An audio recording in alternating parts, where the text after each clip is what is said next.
Assalamualaikum warahmatullahi wabarakatuh. Selamat siang anak-anak. Pada hari ini kita akan belajar ya, pendidikan agama Islam dan budi pekerti. Ya.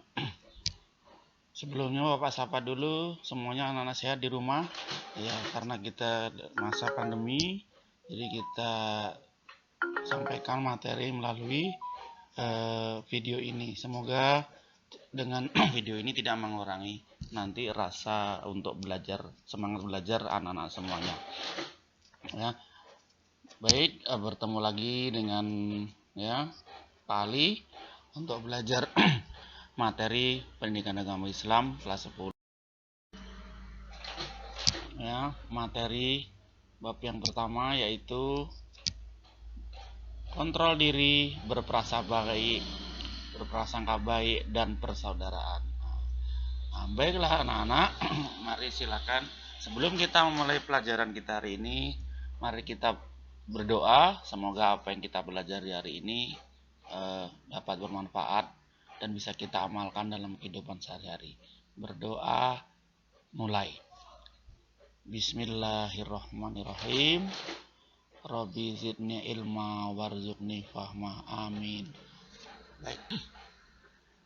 Oke, akan kita mulai belakangnya. Pertama, ya, materi kontrol diri ini akan kita mulai. Ya, Allah Subhanahu wa taala menurunkan Al-Qur'an supaya manusia membaca, memahami dan menjadikan Al-Qur'an sebagai pedoman hidup serta mengamalkan isi kandungannya dalam kehidupan sehari-hari. Nah, dalam Quran surat selain itu dalam surat Al-Anfal ayat 72 dan Quran surat Al-Hujurat ayat 10 dibahas tentang kontrol diri atau mujahadah an-nafas, persaudaraan atau ukhuwah. Sedangkan dalam surat Al-Hujurat ayat 12 itu diperintahkan untuk menjauhi prasangka buruk atau suudzon. Nah, membahas hari ini kita akan tiga materi itu. Nah, yang pertama kita akan bahas tentang Quran surat Al-Anfal ayat 72 dan Al-Hujurat ayat 10 dan ayat 12. Oke. Nah, anak-anak sekalian, silahkan di rumah untuk dibuka Al-Qur'annya, ya. Kemudian baca surat Al-Anfal ayat 72, kemudian nanti surat Al-Hujurat ayat 10. Dah. Jangan lupa untuk diperhatikan mahrajnya, panjang pendeknya, dan ketentuan tajwidnya, ya. Sebelum membaca, silahkan dimulai dengan membaca ta'awudz, ya. Kemudian nanti dilanjutkan dengan basmalah dan dibaca ayatnya. Nah, perlu Anda semua ketahui, salah satu manfaat membaca Al-Qur'an adalah memperoleh kedamaian hati, ya, mendapatkan petunjuk kebenaran dari Allah Subhanahu wa taala dan mudah memahami pelajaran. Maka silahkan dibiasakan sebelum belajar ayatnya surat Al-Anfal ayat 72. Silahkan nanti Anda baca, ya, masing-masing, ya. Dan untuk penugasannya apa dengan kaitannya dengan materi ini nanti akan Bapak sampaikan di hari pelajaran. Dan ini yang kedua surat Al-Hujurat ayat 10, ya. Selanjutnya adalah ini Al-Hujurat ayat 12, ya. Ada 3 ayat ini yang akan kita. Nah, diriwayatkan oleh Abu Munzir dan Abu Juraij bahwa ayat ini turun berkaitan dengan Salman Al-Farisi yang makan kemudian tidur lalu mendengkur. Nah, ini kaitannya dengan asbabun nuzul surat Al-Hujurat ayat 12, ya. Ketika pembebasan kota Makkah, nah yang kedua, ketika pembebasan kota Makkah, Bilal naik ke atas Ka'bah kemudian mengumandangkan azan, ya. Sebagian orang mengatakan, apakah hamba saya yang hitam ini berani azan di atas Ka'bah dan lain-lain. Nah, lalu Allah menurunkan firman-Nya, hai manusia, sesungguhnya Kami menciptakan kalian dari laki dan perempuan, dan seterusnya di surat. Silakan dibuka nanti, ya, di surat Al-Hujurat ayat yang ke-13. Ya. Ayat selanjutnya setelah ayat yang ke-12 ini. Yang ketiga, Allah memerintahkan kepada manusia umat Islam untuk senantiasa bersikap husnuzon, ya, atau berprasangka baik. Dan yang keempat, sikap husnuzon dan suudzon dapat muncul dalam perilaku manusia kebanyakan berkaitan dengan nikmat Allah. Ya, biasanya orang akan ada husnuzon dan suuzon, ini kaitannya dengan nikmat Allah ataupun berkaitan dengan harta kekayaan yang dimiliki. Nah, yang untuk menumbuh kembangkan sikap husnuzon, umat Islam wajib mengembangkan sikap-sikap berikut di antaranya. Nah, ini yang perlu kita lakukan, ya. Yang perlu kita kembangkan. Yang pertama, menyadari bahwa semua kenikmatan itu datangnya dari Allah. Yang kedua, menyadari bahwa Allah akan memberikan kenikmatan semua jerih payah yang dilakukan oleh manusia. Yang ketiga, menyadari bahwa ketika Allah memberikan nikmat kepada seseorang, pada saat seseorang bekerja dengan sungguh-sungguh. Jadi kalau kita sungguh-sungguh pasti akan menuai hasilnya, ya, karena Allah udah jamin itu. Yang selanjutnya, yang keempat, memahami manfaat husnuzon dan bahaya suuzon dalam kehidupan. Nah, ini harus dipahami, ya. Kemudian yang kelima, memperdalam belajar ilmu agama Islam, ya. Jadi biar lebih paham apa saja yang dipelajari, semua aspek dipelajari dalam Islam. Silakan berangsur dipelajari.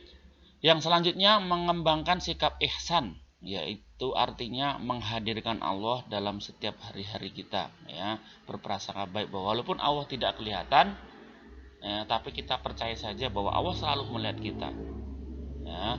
Walaupun Allah tidak nampak, tapi Allah selalu mengawasi kita, ya. Kemudian yang selanjutnya, berteman dengan orang yang suka husnuzon dan menjauhi teman dari orang yang suka suuzon. Ya, bukan berarti kita harus pilih-pilih teman, tapi teman itu sangat berpengaruh dengan perilaku dan sikap kebiasaan kita.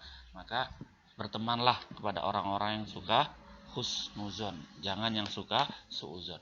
Kemudian yang selanjutnya adalah kesadaran perilaku yang harus dikembangkan dan yang harus dijauhi dalam kehidupan sehari-hari. Jadi kita harus bisa menyadari bahwa perilaku apa yang harus kita kembangkan, mana yang baik, mana yang buruk dalam kehidupan sehari yang kita terapkan. Nah, itu kandungan surat Al-Anfal, ya. Kemudian kita lanjut, ini adalah isi kandungan surat Al-Hujurat. Kita mulai dari asbabun nuzulnya. Nah, yang A, ketika Nabi Muhammad naik keledai pergi menuju rumah Abdullah bin Ubay, ya. Nah, kebetulan dia belum muslim, seorang yang munafik. Nah, berkata Abdullah bin Ubay, "Nyalah engkau dariku. Demi Allah, aku terganggu dengan keledaimu ini." Nah, seorang Ansor berkata, "Demi Allah, keledainya lebih harum baunya daripada engkau." Amarahlah anak buah Abdullah bin Ubay kepadanya, sehingga timbullah kemarahan kedua belah pihak dan terjadilah perkelahian. Maka turunlah, ya, Quran surat Al-Hujurat ayat 9, ya, sebelum ayat yang ke-10 ini, yang memerintahkan agar menghentikan peperangan dan menciptakan perdamaian. Nah, ya, yang kedua, asbabun nuzulnya, yang B, ada dua orang muslim bertengkar, maka marahlah kedua pengikut kaum ini dan berkelahi dengan menggunakan tangan dan sandal. Kemudian Quran surat Al-Hujurat ayat 10, 9 dan 10, ya, memerintahkan agar menghentikan perkelahian dan menciptakan perdamaian. Yang C, ada dua orang Ansor yang sedang tawar-menawar dalam memperoleh haknya, sehingga terjadilah pertengkaran hingga pertumpahan darah, ya. Dan yang D, sebagai makhluk sosial, baik beragama Islam maupun non-muslim, umat Islam selalu senantiasa buat baik, sedangkan umat sesama muslim terkait dengan keimanan yang sama, umat muslim harus bersaudara, ya. Jadi ada kerukunan nanti umat, intern umat beragama, antar umat beragama, dan antar agama, ya. Jadi perlu yang dijaga. Cara bersaudara bagi orang-orang beriman sesuai dengan Quran surat Al-Hujurat ayat 10, ya. Ini cara orang beriman, ya. Bagaimana cara bersaudara atau menjalin ukhuwah sama muslim itu? Yang pertama, setiap orang yang beriman adalah saudara kita, sehingga kita wajib menghapus batas-batas perbedaan suku, ras, bahasa, budaya, bangsa, dan sejenisnya. Jadi setiap muslim adalah saudara. Yang kedua, terhadap saudara kita wajib memenuhi hak-haknya secara adil. Ya, kita harus adil memenuhi hak dan kewajibannya. Yang ketiga, bentuk menunaikan hak-hak sebagai saudara yang diumpamakan seperti satu tubuh adalah saling ikut dalam merasakan baik dalam kesenangan dan saling membantu dalam kesedihan. Jadi yang namanya saudara, teman atau sahabat ya tidak hanya ketika senang saja, tapi ketika dalam kesusahan, kesedihan juga ada. Selanjutnya, yang keempat, saling mendukung, membela, dan melindungi dalam urusan kemanusiaan. Ya. Dan yang kelima, terhadap saudara kita wajib saling membantu dan saling meringankan kesulitan. Nah, itu kaitannya dengan surat Al-Hujurat ayat 10. Nah, kaitannya dengan sikap kontrol diri ya. Yang pertama, baik buruknya perilaku manusia dalam kehidupan sehari bisa ditentukan dari bagaimana cara dia mengontrol dirinya sendiri. Jika manusia mampu mengontrol diri dengan baik, maka akan baik pula seluruh perilakunya. Sebaliknya, jika tidak dapat mengontrol diri dan hatinya, maka akan buruk pula seluruh perilakunya. Nah, itu sudah menjadi ya bukti ya. Contoh, ketika orang bisa mengontrol dirinya, ya, maka akan baik perilakunya. Yang kedua, seperti berdasarkan sabda Nabi atau hadis Nabi SAW, ya, Bismillahirrahmanirrahim. Ala wa inna fil jasadi mudghatan idza sholahat soluhal jasadu kulluhu wa idza fasadal jasadu kulluhu ala wahia al qalbu. Rawahul Bukhari wa Muslim. Yang artinya ya, ingat sesungguhnya di dalam diri manusia itu ada segumpal darah. Jika segumpal darah itu baik, maka akan baik pula seluruh tubuhnya. Sebaliknya, apabila segumpal darah itu buruk, maka akan buruk pula seluruh tubuhnya. Ingat ya, segumpal darah itu adalah hati ya. Hadis riwayat Bukhari dan Muslim. Nah, ini hadis berkaitan dengan nanti lihat di buku PAI kita, buku agama kita ada itu. Yang kedua berkaitan dengan prasangka baik. Nah, kita harus menjauhi suuzon. Suuzon adalah lawan daripada husnuzon. Apa itu suuzon? Suuzon adalah perasaan penuh curiga terhadap orang lain. Hukum sifat suuzon adalah haram, maka harus dihindari. Ya. Nah, lawannya adalah husnuzon. Apa itu husnuzon? Husnuzon adalah perasaan baik terhadap orang lain. Sikap husnuzon dalam kehidupan sehari karena Allah Subhanahu wa taala maka akan bersamanya. Ya, sebagaimana hadis Nabi. Ya, ana inda dzanni abdi bi. Inna dzanna khairan fa khairu wa inna dzanna sarru fa sarru. Ya, rawahu Tabrani wa Ibnu Hibban.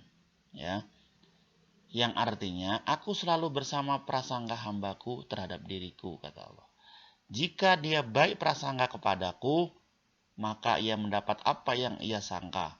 Dan jika ia buruk sangka kepadaku, maka ia akan mendapat apa yang sangka kepadaku. Jadi, berbaik sangkalah, maka Allah akan memberikan yang baik kepada kita. Tapi kalau kita berburuk sangka, ya itu juga yang akan terjadi.